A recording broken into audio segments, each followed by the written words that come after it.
Eleições 2024, um patrocínio do Pensar Piauí, Piauí Hoje e Lamparina Editora. Para você que nos acompanha aqui no YouTube, hoje estamos na companhia dos jornalistas Oscar de Barros e Luiz Brandão para comentar os fatos políticos do pleito de 2024. Senhores, muitíssimo boa tarde, sejam bem-vindos.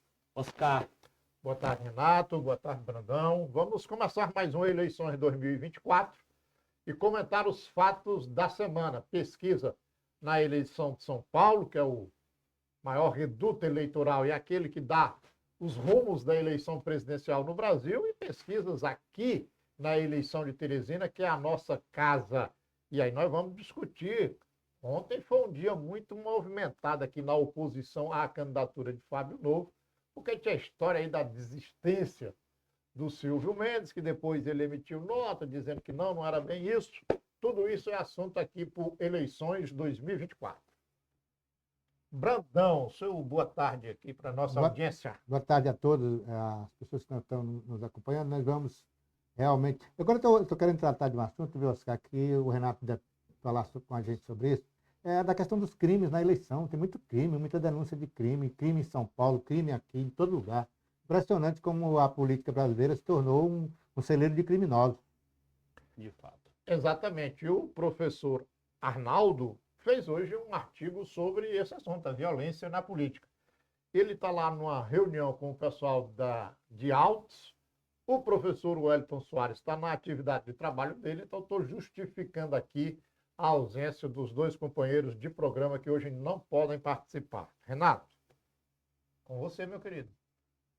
Bom, vamos começar falando sobre o caso que repercutiu nos últimos dias, que em Cajazeiras do Piauí, um vídeo de 42 minutos, né, mais que um episódio de uma série que você assiste todo dia quando chega na sua casa, veio à tona com o candidato à reeleição em Cajazeiras, Alberto Silvestre, e o seu vice, Alfredo Júnior, querendo comprar votos, né?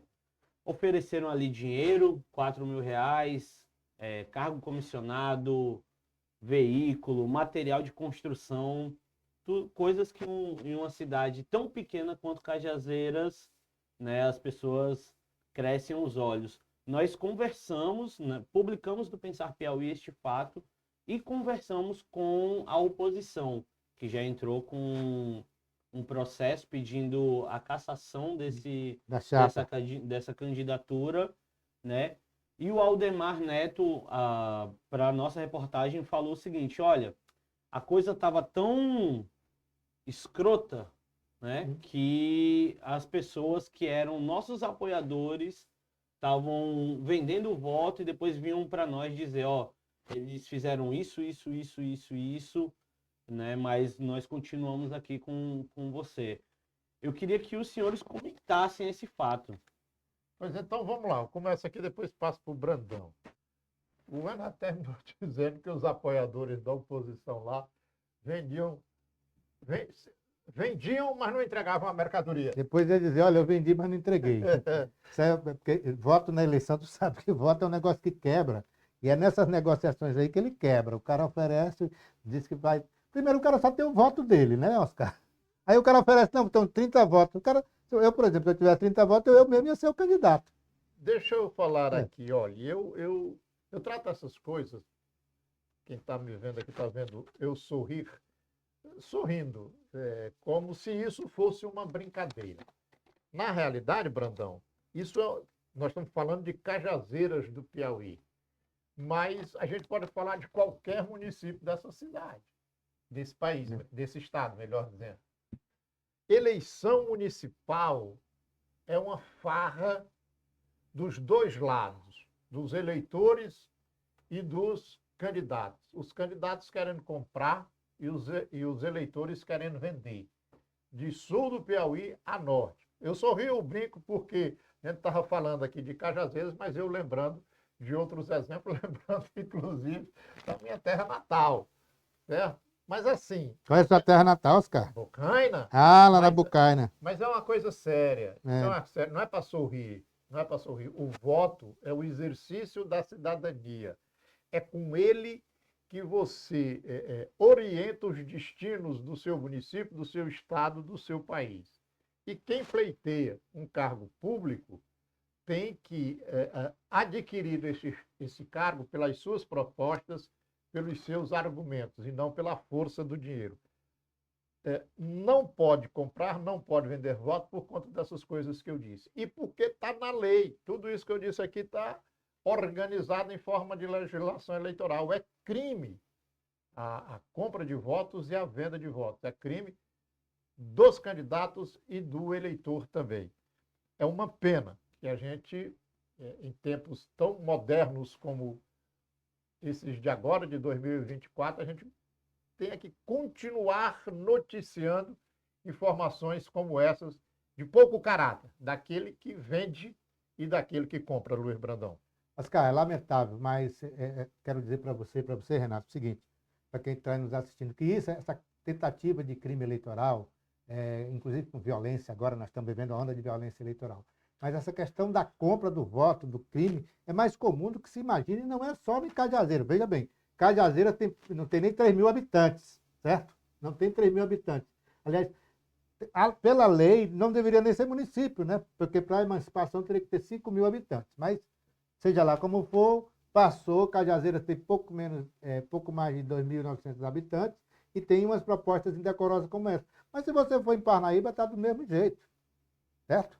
Se você for em Picos, em Floriano, são todos os políticos? Não, mas tem muitos políticos e, sobretudo, aqueles que compõem com um tipo de eleitorado, que é o eleitorado que está acostumado com esse paternalismo, com esse proselitismo, né? O eleitorado que está acostumado com as benesses. Né? Qual é a lógica? A lógica é que o cara é o seguinte, esse político só aparece aqui de 4 em 4 anos para pedir voto, né? E eles estão fazendo o que querem com o nosso dinheiro, então vai aproveitar esse momento aqui para também ganhar um pouco. E isso é a lógica comum que está acontecendo e acontece em todos os municípios. Do Rio Grande do Sul, do Iapoca ao Chuí, todo isso ocorre. Agora, é condenável sobre todos os aspectos, por isso que eu insisto novamente que a gente tem que fazer uma modificação na nossa legislação eleitoral, fazer uma reforma eleitoral digna, uma reforma eleitoral séria. Porque de 4 em 4 anos, de 2 em 2 anos, se mexe na nossa legislação eleitoral, mas só para ajeitar um aqui e ajeitar outro aqui. Agora a gente está vendo no Congresso, por exemplo, os caras lutando lá para aprovar uma tal de anistia para esses caras que quebraram lá Brasília, porque aquilo é ato de terrorismo. Então, nesse momento, se faz um ajuste na legislação para tirar os caras que fizeram política, que fizeram... Aquilo ali é um ato político, né? Ele foi um ato político. Então, ele tem que ser amparado pela legislação eleitoral. E tem que ser punido também por isso. Né? Os caras que se beneficiaram daquilo não poderiam ser mais candidatos a nada. Tá? Então, e essa reforma eleitoral é necessária, mas tem que ser profunda e séria, viu, Oscar? Para, inclusive, acabar esses crimes de compra e venda de voto.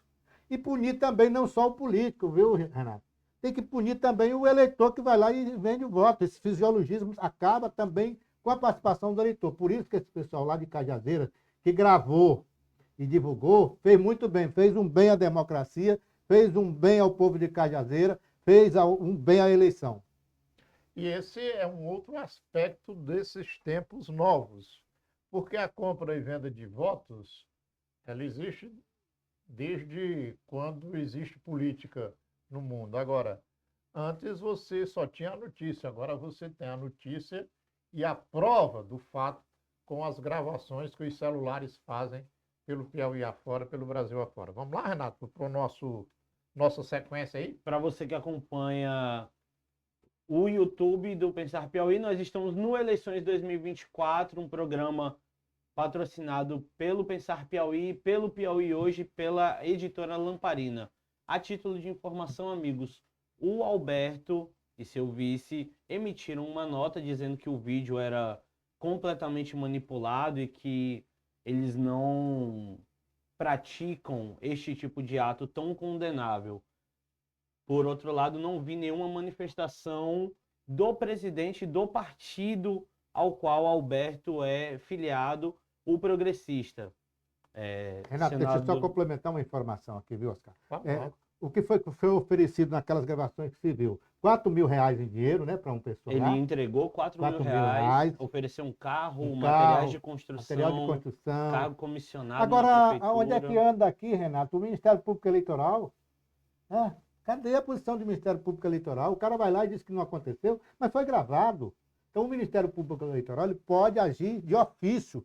Ele não precisa que o partido vá lá e diga assim, ó, promotor, está aqui, tem essa denúncia. Nesse momento, tem duas coisas. Nesse momento, nenhum candidato, nenhum eleitor pode ser preso por crime eleitoral, a não ser em flagrante delito, não é isso? Sim. Da mesma forma que o Ministério Público tem todas as condições de agir de ofício. O que é agir de ofício? É o promotor tomou conhecimento da notícia, ele não precisa de ninguém acionar lá o Ministério Público. Não precisa de um advogado, de um partido entrar com ação. Ele próprio, de ofício, da função dele, pode abrir essa investigação. Mas nós estamos diante de um Ministério Público passivo demais. Eu sou do tempo em que o Ministério Público fazia campanha contra a corrupção, para a prisão de bandido. Hoje o Ministério Público é muito passivo, no meu entender. Você está me fazendo aí devagar nos acontecimentos aqui, porque eu estou saindo aqui do processo eleitoral, estou indo para o criminal. O que a gente viu agora, de antes de ontem para ontem? Uma delegada pedir a prisão do cantor Gustavo Lima e em cerca de 24 horas um juiz dizer que não, ele pode ficar solto. Quer dizer, então, você evoca aqui o Ministério Público para agir de ofício, e eu diria, e agir rápido. Sem dúvida. Não dá para ficar esperando. Na eleição, Então, veja só, é fazer uma perícia nesse vídeo. O vídeo é real, caça chapa. Pronto. Não tem o que conversar, entendeu? Se há montagem, aí vai investigar. Mas isso daí, a perícia do audiovisual vê isso daí com facilidade. Uma outra informação sobre esse caso ainda. Esse cara lá que estava comprando os votos lá, como é o nome dele, Alberto Silvestre. De que partido ele é, hein? Vamos checar bem aqui. Qual é o partido dele? Do PS. progressista. Do progressista, né? Então, veja bem, até nisso... Progressista não é PSD? Progressista. Deixa eu tirar a dúvida bem aqui. Vamos tirar a Mas dúvida. o Renato foi quem fez a matéria, É. então ele está afirmando que é do Progressistas. Vamos lá. É. Coincidência, né? O que eu quero chamar a atenção é isso. É que quando é alguém do PT, imediatamente vira escândalo, né? O prefeito do PT, um deputado do PT, um vereador do PT. E quando é do progressista, não, né? Não tem a mesma repercussão. Porque será, hein? Eu acho que aquele papo que a gente teve na culpa da nossa mídia em relação à política que nós temos, a culpa da mídia está aí. Quando é de um partido tal, eu exponho o partido. Quando é de um partido que é da minha ala, eu digo nada, eu fico calado, né? Eu digo que é só um cara lá, e ainda sai com aquela história. Não é verdade, foi montado, é um vídeo capcioso e tal. Então, tá aí, fica o cara lá que estava querendo comprar voto não é do PT, viu? É um cara lá do PP, do progressista, do senador Ciro Nogueira, aquele que era ministro forte do governo Bolsonaro. O Alberto Silvestre, candidato à reeleição, não é isso? Exato. Do Progressistas. E o vice, Alfredo Júnior, do PSD. Pronto, tá aí, ó. Duas coisas bacanas, todos os dois partidos de direita. Ótimo. Continuando aqui neste primeiro bloco, para você que acompanhou eleições de 2024, uma promoção do Pensar Piauí, do Piauí Hoje e da editora Lamparina, rapaz, eu queria falar sobre esse bocado de estrada que está sendo asfaltada e entregue nesse Piauízão. Eu posso começar, Oscar? Pode começar a ficar Olha, hoje eu vontade, fiquei informado em primeira mão pelo deputado Francisco Lima. Iniciou hoje a obra lá de asfaltamento da estrada que liga São João do Arraial ao município de Matias Olímpio, aqui no norte do estado. Essa era uma obra que já vinha se arrastando há mais de 30 anos, era uma solicitação antiga. Me faz lembrar uma estrada que tinha no sul que ligava o sul do Piauí à Bahia, né? 70 quilômetros até a cidade de Luiz Eduardo Magalhães, né? Ligando Cristalândia, no sul do Piauí, para quem vai para Brasília ia por ali. E enquanto o ex-governador e ex-ministro e ex-senador Antônio Carlos Magalhães foi vivo, essa estrada não foi feita. E o homem viveu. E não foi feita por quê? Porque quem ia para Brasília, ou quem vinha de Brasília, ou do sul do país, para o Piauí, para o Maranhão, obrigatoriamente tinham que passar pela Bahia, por Salvador, para deixar dinheiro lá com os baianos. O Antônio Carlos Magalhães não estava errado não, viu, Oscar? Estava defendendo dele lá. Essa estrada só saiu Vamos lá. 70 quilômetros. São João do Arraial a Matias Olímpio, São 17 quilômetros. Mas essa estrada lá do sul, só para completar, era 70 quilômetros. Essa estrada só saiu no governo Lula, em 2003, certo? De 2003 a 2004 ela foi feita, 70 quilômetros. E hoje, para ir para Brasília, é uma coisa rápida demais. É a mesma coisa lá de São João do Arraial. Por que que essa estrada de São João do Arraial está sendo comemorada? São João do Arraial a Matias Olímpio. 17 quilômetros. O governo está investindo, o governo do estado, do DR, 15,6 milhões para fazer essa estrada. O que que essa estrada demorou tanto? Porque era proposital não se fazer, porque quem anda naquela região teria que passar obrigatoriamente por uma cidade chamada Esperantina. E quem governa Esperantina hoje é a família do vice-governador Temístocles Filho, que não tinha interesse nessa obra. Então o próprio Temístocles ia lá, fazia panos quentes, pano morno, até que agora o governador Rafael Portela. Não tem isso. No governo do Wellington Dias, várias cidades foram interligadas entre as BRs. Sim. Né? Então essa estrada de 17 quilômetros vai interligar a API 117, que vai interligar com a BR 222. E aí já vai para São Bernardo do Maranhão. Já cria um novo trecho, abrindo estrada já para interligação com o Maranhão. Ou seja, essa estrada é importante porque vai integrar totalmente aquela região que é tipo um apêndice, fica isolada. Né? Porque quem vai para o litoral do Piauí ou vai para o Barras, né? Ou Barras, Batalha, ou vai por Campo Maior, Alto e tal. Então ela fica um pouco fora. Agora não. Matias Olímpio, São João do Arraial podem virar um novo trecho para as pessoas que vão para o norte do Piauí. Tem que o governador tem dado sprint correndo, inaugurando o asfalto, Oscar. Tem. Agora,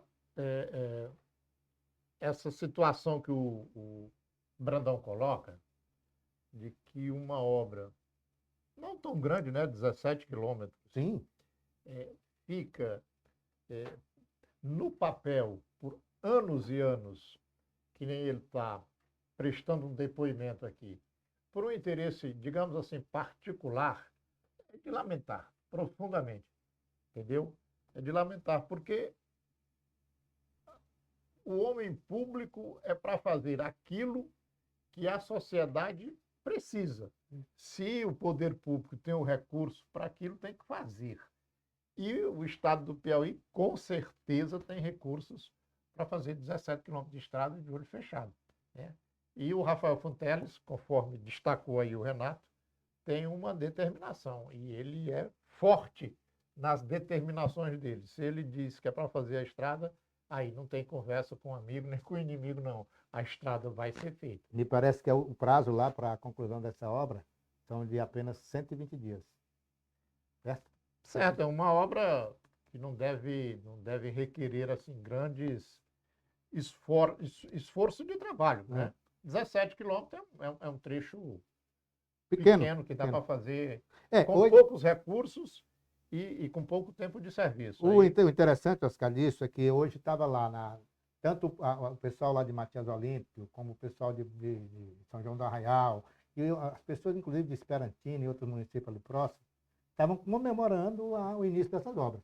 Né? Ela é pequena, ela é de pouco valor, pouco trabalho, mas ela é de fundamental importância. Para a integração daquela região. Comunidade toda que vive ali, que não é uma comunidade pequena. Sem dúvida, sem dúvida.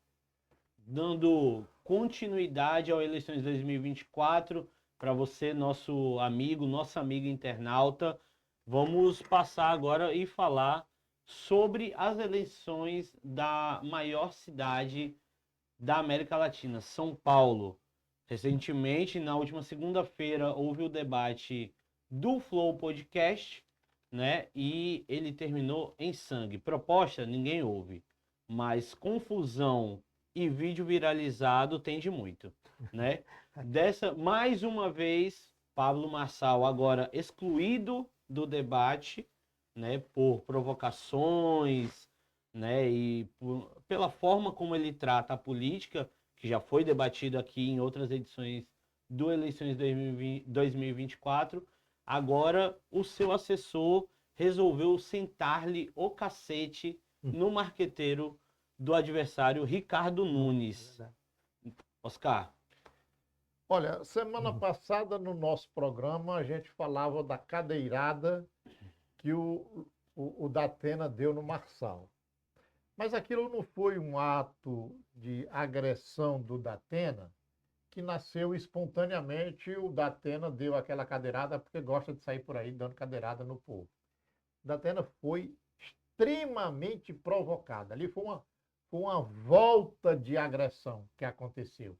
De tanto que o Pablo Marçal agrediu o Datena, já de outras oportunidades, e agredia colegas de candidatura do Datena, como o Boulos, como o Ricardo Nunes, como a própria Tabata Amaral, que ele começou o processo eleitoral dizendo que o pai da Tabata tinha se suicidado por conta da própria filha e de problemas de família. Quer dizer, o cara vai no pessoal das pessoas, foi dizer que o Boulos era cheirador de cocaína sem ter provas sobre isso.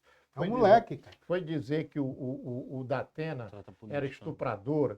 Quer dizer, e agora, como ele está vendo que o adversário primeiro que ele tem que derrotar para ir para o segundo turno é o Ricardo Nunes, aí no debate dessa semana arma-se todo um arsenal para que a confusão acontecesse. Primeiro ele se mostra bonzinho no debate e no final há a provocação.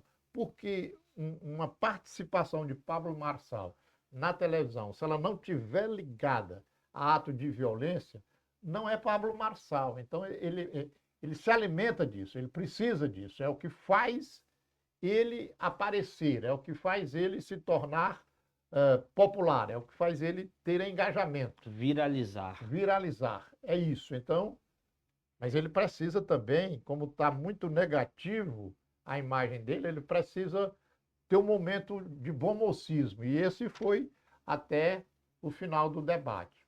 Mas lá já estava tudo organizado e o Naruel Medina, que é tanto sócio como é cinegrafista particular do Pablo Marçal, desferiu um golpe no rosto do Duda Lima. A gente exibiu a foto no Pensar Piauí, tenho certeza que o Brandão exibiu no Piauí. Hoje é uma foto que correu o mundo, porque está toda ensanguentada a cara do rapaz. O mel desceu, literalmente. Levou 6 pontos para remendar a cacetada que ele levou. O que eu fico imaginando, tudo bem, São Paulo já elegeu Paulo Maluf, já elegeu Jânio Quadros, Adhemar de Barros, O Pita. Elegeu até o Dória. Dória, mais recentemente. Quer dizer, São Paulo tem um histórico de eleição de péssimos candidatos. Péssimos candidatos e depois, quando se tornam gestores, péssimos gestores também. Mas é de admirar o que o Brandão já anunciou aqui na abertura do nosso Eleições 2024 de hoje. Como uma cidade onde para lá se concentram os melhores polos culturais, as melhores escolas, os melhores...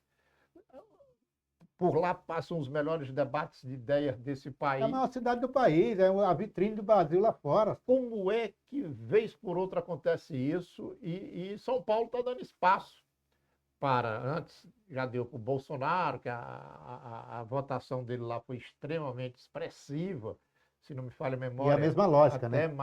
maioria do que o Lula teve lá. Enfim, A mesma lógica. A é lógica uma decepção o que ocorre em São Paulo. Tem violência nas outras eleições pelo país? Tem. Hoje a gente noticiava a morte a tiros de um candidato a vereador no Rio de Janeiro. Lamentável. E outros episódios que acontecem pelo país afora. Agora, do nível que está acontecendo em São Paulo, eu diria que nunca foi visto. Porque se você for estudar hoje a morte desse vereador do Rio de Janeiro, você vai ver a atuação de milícia, a própria atuação dele ali num bairro, numa comunidade. Na Baixada. Na Baixada. tem um certo histórico De ligação com o crime já. de ligação com a violência.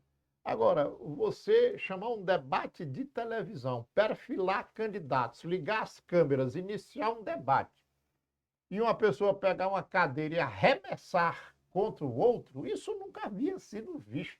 É o fim do debate. E agora, ao finalizar um debate 8 dias depois, o cara sai tirando sangue do rosto do outro. Quer dizer, Lamentável. E aí, Brandão, o que você diz desse episódio? Oscar, o que eu vejo lá em São Paulo é que lá virou uma esculhambação generalizada, né? Aquilo lá não é mais eleição, né? Primeiro, você tem um candidato, esse Pablo Marçal, que você está falando, para mim é um moleque, é um delinquente. Já foi condenado, a gente pode chamar ele de criminoso porque ele já foi condenado. Sim. Então, já não tem mais que dizer, não, é acusado. Bom, então é um moleque, na verdade. E o que ele mostra claramente, em todos os debates que ele tem ido, é que ele não tem proposta nenhuma. Ele é só fruto das redes sociais, dessa coisa da baixaria, né? Do grotesco, daquele negócio tosco, da coisa esdrúxula, que é o que dá engajamento na rede social. E ele não está preocupado com a população, nem com a cidade de São Paulo, não. Ele está preocupado com os negócios dele, porque ele vive disso, né? Ele vive da coisa, ele vive do que produz na internet, né? Ele é um cara que coach, como é o nome? Coach, né? É. Antigamente chamava isso de quê? De Mentiroso. mentiroso, né? Era Charlatão. Vendedor de ilusões, né? Isso. Então esse cara aí, como ele não tem proposta, ele apela. Agora, você falando isso, eu me lembrei daquelas figuras clássicas que iam para a praça pública com a cobra na malinha. Pronto. Aqui eu me lembro, recentemente faleceu aqui em Teresina, o doutor Newton Nunes Lima. Doutor Newton Nunes. Doutor Newton Nunes, eu não me lembro o partido, parece que era Renovação Nacional, PRN, uma coisa assim. Foi candidato a prefeito e ele andava fazendo campanha em Teresina, pelas ruas de Teresina, com uma carroça e um macaco. E uma cabaça pendurada. E o anão é que parecia a carroça do circo. Então essas coisas esdrúxulas, elas aconteciam, mas dessa forma com violência, com provocação baixa. Pô, você acusar a deputada Tabata Amaral, eu não tenho nem simpatia com ela, não, porque eu acho ela ninguém sabe qual lado que ela tá? Mas acusar a moça de que o pai dela morreu por causa dela, né? Dizer que o Boulos cheira a cocaína, isso é uma coisa de mentira. O Boulos é um professor, é um cara dedicado à luta e tal, todo mundo em São Paulo conhece. Eu fico muito triste em saber, viu, Oscar, como é que 20% do eleitorado da maior cidade do país, a cidade que deve ser referência nas outras grandes cidades, como Nova York, Tóquio, Londres, né? O cara chega, vai para o Brasil, para qual cidade que ele vai? A cidade maior? São Paulo. Aí você vê em Nova York, o cara assistindo um debate do Brasil, está parecendo uma molecagem, uma luta no ringue. Tá? Que exemplo que São Paulo está dando? E tem mais, 20% da população daquela cidade ainda apoiar esse tipo de molecagem. Então, olha, é preciso realmente que a gente tenha mudanças na legislação eleitoral para evitar que candidato sem nenhuma proposta possa fazer isso. Certo? Você não pode contaminar o processo eleitoral. Não. Você falou da Tabata, dizia que não sabe qual é a dela. Eu sei qual é a da Tabata. A Tabata é formada pelo um viés político aí que tenta apresentar para o cenário político brasileiro jovens com um raciocínio neoliberal. Então, a Tabata é uma menina de periferia, inclusive, mas que recebeu apoio dessas organizações. Lembrar que são uma organização, aquela do João Paulo Leman, né? É o dono da Ambev. É, o dono da Ambev e também esse cara do escândalo das lojas americanas. Exatamente, dono das americanas. O Leman. E aí ela tem a educação financiada por essas pessoas que têm esses interesses. Ela foi estudar, foi nos Estados Unidos, não foi em qualquer lugar. Foi estudar nos Estados Unidos e volta para cá para se lançar na vida política. E, além da formação pessoal, tem todo um preparo para a vida pública também, de como se apresentar. Então, se apresenta bem bonitinha, bem educadazinha. Lembra uma figura daqui de Teresina, viu, Oscar? Toda nos trinques, mas nesse episódio do Flow, e aí me permitam sorrir de novo, porque as coisas sérias acontecem no debate político, mas eu me permito sorrir dessas coisas. e a Tabata Amaral conseguiu sair do sério nesse debate que aconteceu segunda-feira passada, que houve esses socos. Depois do debate, ela foi entrevistada. E aí, no Pensar Piauí de ontem, a gente fez uma comparação da Tabata com a Dercy Gonçalves. A Dercy, para a juventude que não conheceu, foi uma atriz brasileira dos anos 50, 60, 70, mas a Dercy Humorista, né? a Dercy era uma mulher libertária. Então, no seu comportamento, nas suas atitudes e na língua, ela não poupava microfone. Onde ela tivesse, falava Do que vinha à cabeça o que também. vinha à cabeça, e é conhecido os bordões de xingamentos da Dercy. E a bem comportada Tabata Amaral perdeu os Perdeu a estribeiros compostura. quando foram perguntar para ela sobre o debate que tinha acontecido e tinha terminado com a pancadaria, e a Tabata disse: que merda, né? Desculpa o português, mas é assim, grande merda. Disparou a Tabata e continuou. Sabe qual é a merda maior? Eu estava lá que nem uma filha da puta, falando das minhas propostas, fazendo um debate sério, e eu tenho certeza que a repercussão do debate só vai falar do soco que aconteceu. Da briga, né? Da O confusão. prognóstico nem- dela foi corretíssimo. Nenhuma pessoa que estuda nos Estados Unidos aguenta o Pablo Marçal e a repercussão dos atos dele. Essas figuras que você está falando me lembram uma que tem aqui em Teresina chamada Gércia o quê? Gércia Fonseca, uma coisa assim, né? Uma moça que até é candidata a prefeita. Foi, já há desistiu. 4 anos atrás, ela era candidata a Jesse prefeita. Lima. Jesse Lima. E agora é candidata a vereadora. a vereadora, se Ela- não me falha a memória, É. para a tristeza da Samanta Pelo Cavaca. PL. A tristeza da Samanta Cavaca, a Jéssica faz a propaganda ao lado da primeira-dama, da ex-primeira-dama, É. da mulher do Jair Bolsonaro. Mas aí é o seguinte, uma gosta do Bolsonaro e a outra gosta da primeira-dama. Então, o que tem em comum a Tabata com a Jessi, né? Esse jeitinho bonitinho e tal, mas a gente sabe que ela foi formada, tanto assim, que a evolução dela foi no sentido de ir exatamente para onde enquadra o pensamento político dela, lá na extrema-direita liberal, que é no PL. No PL. É onde Certo. ela está. É.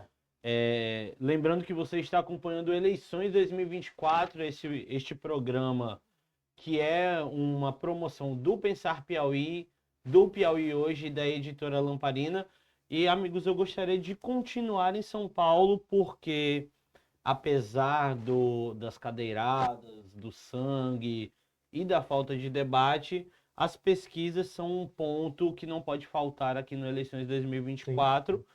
E na última segunda-feira, dia 23, a pesquisa da Quest, né, trouxe aí mais uma vez a visão de um segundo turno, onde Ricardo Nunes aparece com 25%, Boulos com 23% e Marçal com 20%. E a pesquisa da Atlas Intel, ela traz outros números. Boulos com 28%, Marçal em queda, 20%, e Ricardo Nunes também com 20%. Oscar, como é que você está vendo essa pesquisa em São Paulo? Você acha que... Boulos aí na Intel, quanto? 28%. É. Você acha que, apesar da falta de debate como nós conhecíamos, né? Você acha que ainda dá pé esse segundo turno em São Paulo? Olha, você perguntou como é que eu estava vendo aqui. Com um pouquinho mais de otimismo essa semana, eu que torço pela vitória da candidatura Guilherme Boulos em São Paulo, eu estou mais otimista essa semana do que estava a semana passada. Na semana passada, todos os institutos de pesquisa apontavam um equilíbrio nas intenções de voto entre esses três nomes: Guilherme Boulos, Pablo Marçal e Ricardo Nunes. A Quest dessa semana, de ontem, ela apresenta esse mesmo quadro, mas o Atlas Intel, da segunda-feira, apresenta o Boulos na frente dos outros dois com 8%. E é um belo número.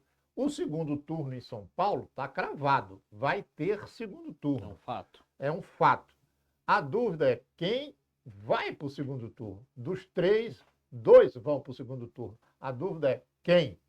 Com essa Atlas Intel. E até você fazendo uma leitura mais pormenorizada da Quest, se você é eleitor ou no meu caso, é simpatizante da candidatura Guilherme Boulos, você pode ter um pouco mais de otimismo, né? Porque o Boulos aproveitou da semana passada para cá a questão da cadeirada, da agressão, e tem se colocado numa forma muito mais propositiva ainda, tem se mostrado uma pessoa do diálogo e não do confronto.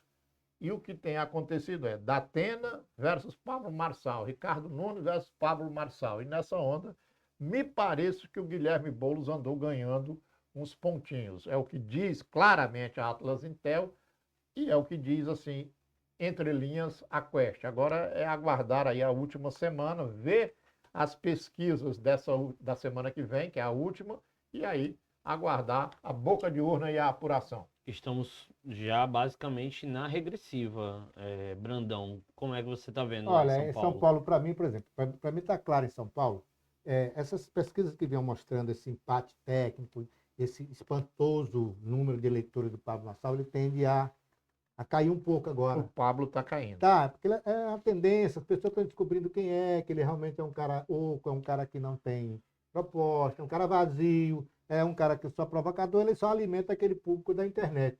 Mas as pessoas que realmente pensam, não, vão preferir lá o cara que já está na administração, que é o prefeito, que já está lá no dia a dia, e a candidatura nova, decente, que pode mudar em São Paulo, é do Guilherme Boulos. Eu, como Oscar, também sou simpatizante à candidatura do Guilherme Boulos. E acho, viu, Oscar, que o Guilherme Boulos vai para o segundo turno com o prefeito de São Paulo atual, Ricardo Nunes. A candidatura de Pablo Marçal na última semana é aquela coisa, tende a derreter, e ouça o que eu estou dizendo. Isso já é costumeiro. Esse cara vai ter esse pique de campanha e tal, mas na reta final, na reta de chegada, vai ser quem tem mais, quem mais tem musculatura ideológica, né? Acredito que o pessoal de São Paulo, que está com o Ricardo Nunes, que é o pessoal ligado ao Bolsonaro, esse pessoal tende a se incorporar mais ao Ricardo Nunes, e o pessoal da esquerda, o pessoal que é antibolsonarista e tal, tende a se incorporar à candidatura do Guilherme Boulos. Então, por isso eu acho que quem em São Paulo, o segundo turno não tem dúvida, vai acontecer o segundo turno em São Paulo, e o segundo turno será entre Guilherme Boulos, chegando em primeiro lugar, e em segundo lugar, Ricardo Nunes, tá? Mas me permita bem aqui, você falava aí de ideologia de candidaturas, o que se percebe também que houve um racha na ultradireita brasileira. E as consequências disso a gente vai ver após a eleição. Eu espero em Deus que Pablo Marçal não se torne prefeito de São Paulo.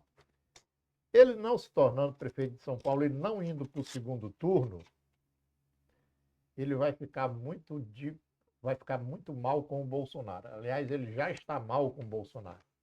Houve o efeito da cadeirada do Datena, o Bolsonaro demorou para reagir, ele ficou analisando o que ele deveria fazer e demorou nessa análise.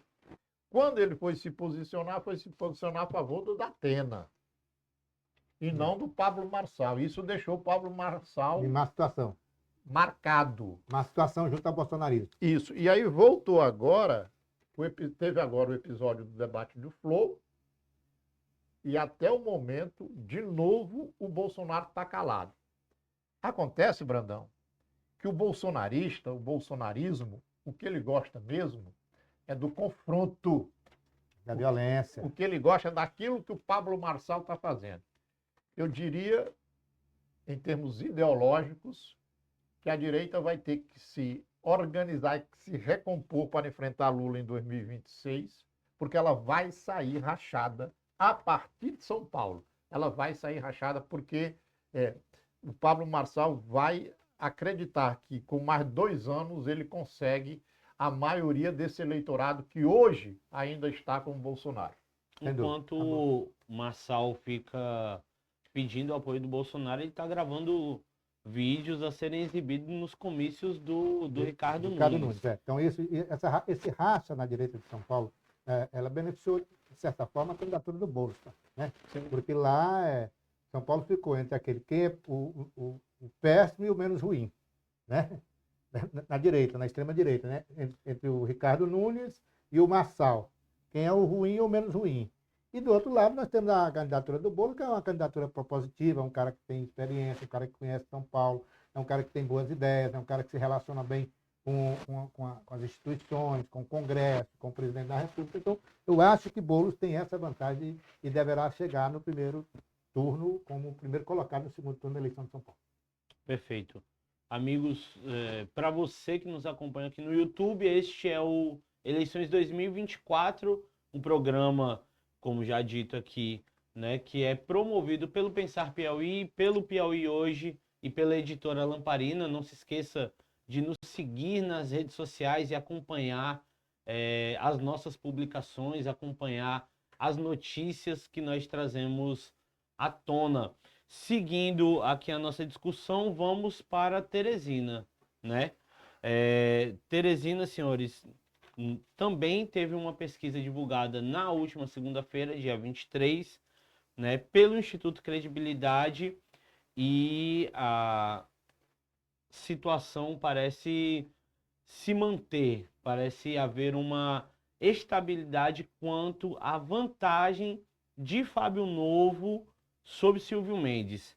Dessa vez, na pesquisa do Instituto Credibilidade, né, a pesquisa estimulada, o Fábio Novo aparece com 54% versus 37% de Silvio Mendes.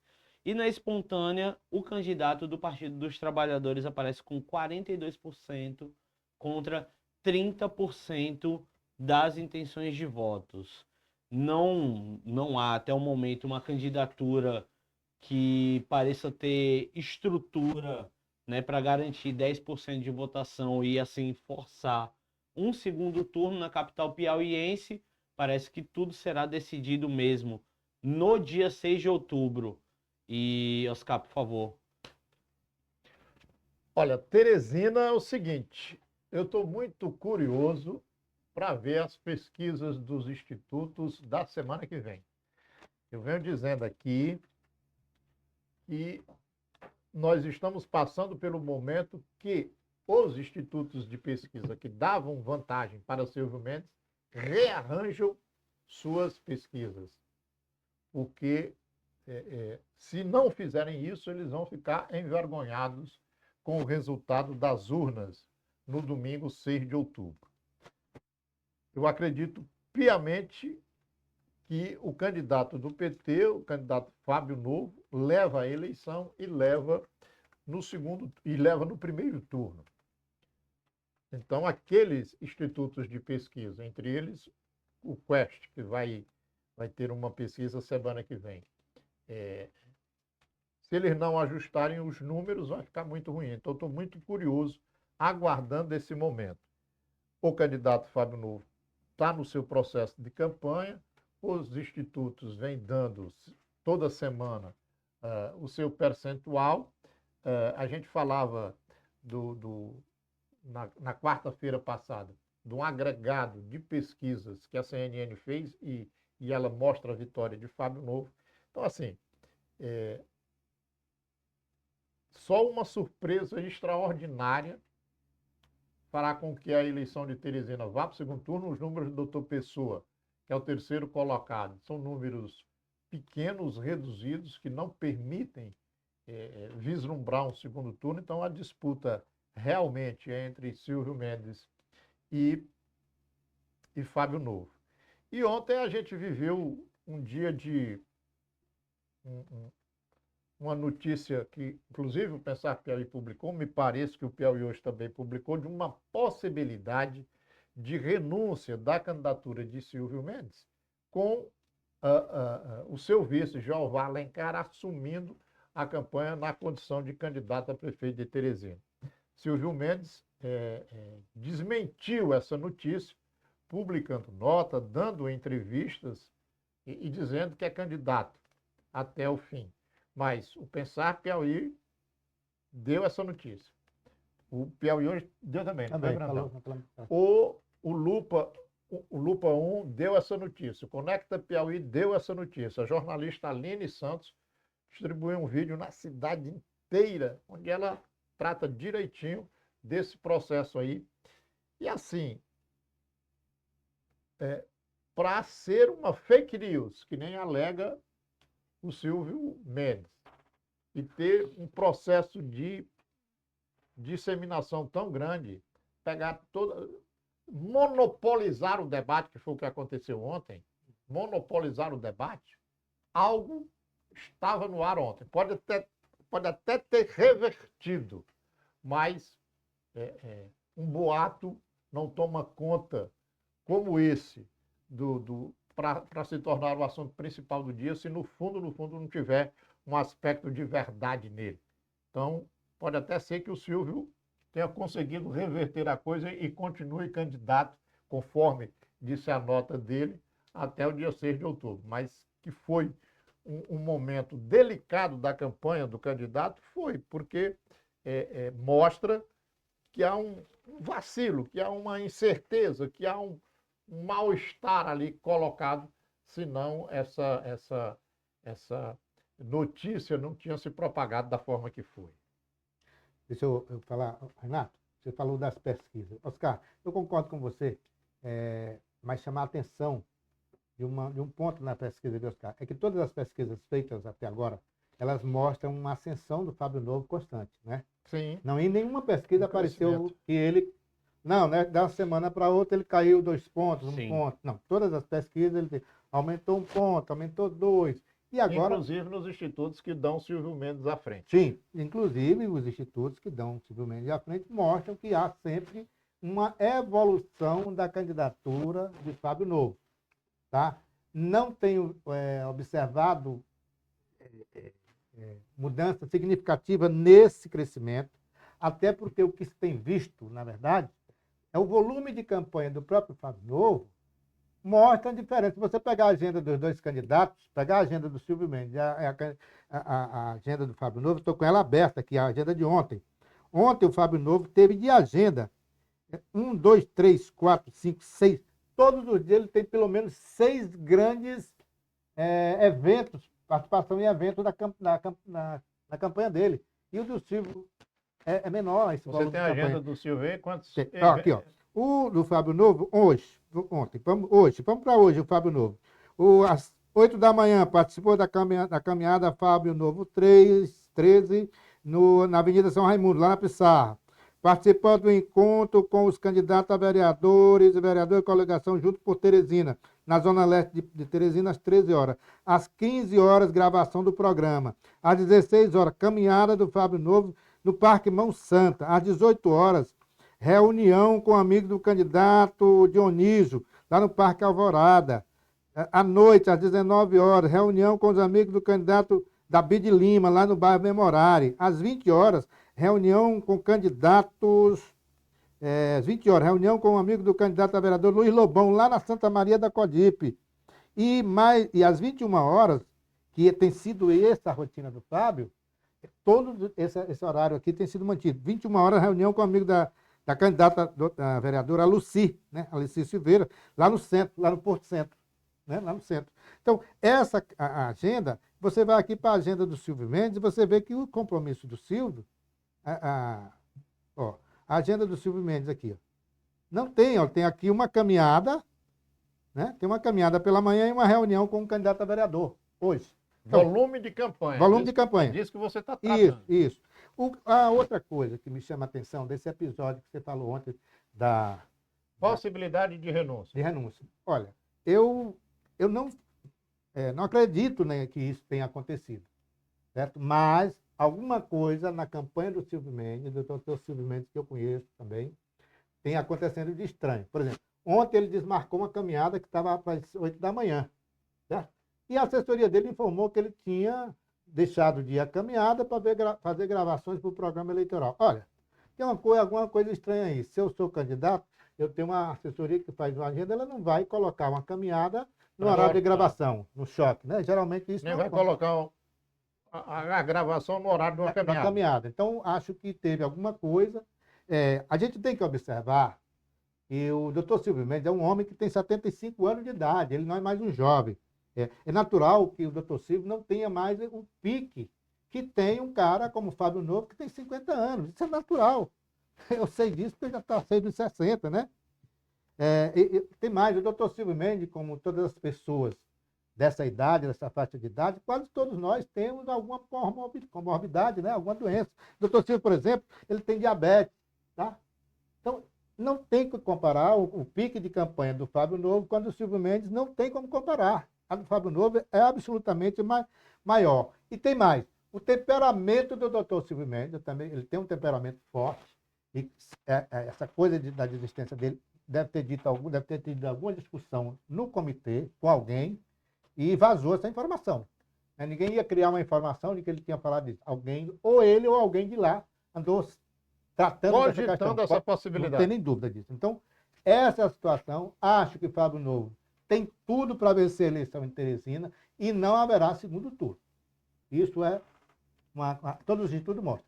Vamos Convicção do Brandão é segundo turno em São Paulo com Boulos à frente. Isso. E em Teresina, liquidação da fatura dia 6 de outubro. Com o Fábio Novo eleito prefeito. Muito bem. Perfeito. Senhores, nós encerramos os assuntos de hoje. Eu gostaria de agradecer ao Oscar, agradecer ao Luiz Brandão, agradecer a você que acompanha o Eleições 2024, promovido pelo Pensar Piauí, pelo Piauí Hoje e pela editora Lamparina. Não se esqueça de compartilhar esse vídeo, deixar seu like, se inscrever, nos siga também nas redes sociais, senhores. Fiquem à vontade para suas considerações finais. Obrigado, Renato. Obrigado, Oscar, pela participação, pela companhia. E vamos nos ver na próxima quarta-feira aqui no nosso programa Eleições 2024. Muito obrigado. Até lá. Quarta-feira, eleições 2024, nas vésperas do domingo, 6 de outubro, quando a gente vai decidir muitas coisas. Segundo o Brandão e segundo o meu desejo, a eleição do Fábio Novo em Teresina no dia 6. E o sacramento do segundo turno em São Paulo, com Boulos à frente naquela campanha de lá. Nós estaremos aqui, espero que na quarta-feira a gente não tenha como pauta uma nova agressão nos debates de São Paulo, nem nenhum debate pelo Brasil. E espero também, vamos voltar na quarta-feira, portanto, com as informações do processo eleitoral em Teresina, no Piauí, no restante do Brasil. Então, a todos uma boa tarde e até quarta-feira próxima.